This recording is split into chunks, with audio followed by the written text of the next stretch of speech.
O ayan guys, magluluto tayo. Magluluto tayo ng bangus sisig. At syempre, ito ang ating kailangan.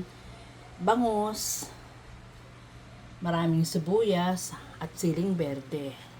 At ito ang ating kawaling bakal.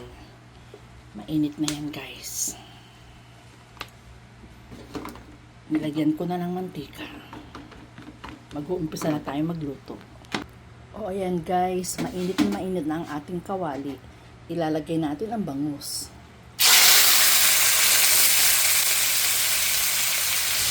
O ayan guys, ang bango-bango niya.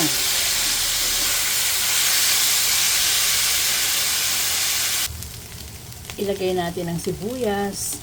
Guys, hinuhuli ko ang sibuyas kasi para siya ay crispy pa din. Lagyan natin ang sili para may konting anghang.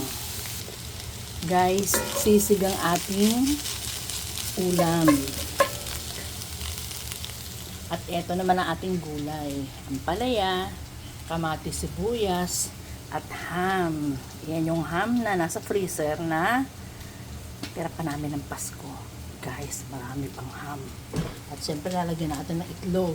Hindi ko naisip, ito palang ampalaya ko, may itlog. Eh, di ba ang sisig dapat may itlog din? So, excuse me, hindi ko na po lalagyan ng itlog ang sisig kasi may itlog na ang ampalaya. Lagay natin ang sibuyas at kamatis. Guys, lagay natin ang ham. Lagyan natin ng konting patis, konti lang guys kasi may alat na ang ham. Ilalagay natin ang ampalaya. Guys, lulutuin natin ang ampalaya sa walang takip. Iba ang texture ng ampalaya pag niluto nang hindi tinatakipan kaysa sa luto na tinakipan. Pag tinakipan, malabsa. Pero pag walang takip, maligat ang ampalaya. Maganda ang texture at mas masarap. O ayan guys, luto na ang ating sisig, bangus. Guys, halo-halo lang hanggang sa maluto ang ampalaya.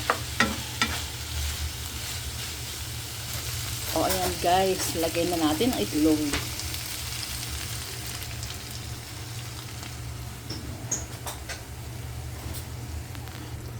O ayan guys, ating hahaluin para kumalat ang itlog. O ayan guys, eto luto na ang ating ampalaya with ham at saka ang ating bangus sisig. Hindi nga lang guys na pag-isipan ang combination ng ulam kasi pareho pala itong kailangan lagyan ng itlog. Kaya ang ginawa ko, hindi ko na nilagyan ng itlog ang bangus sisig. O ayan guys, kakain na kami. Thank you for watching. Bye!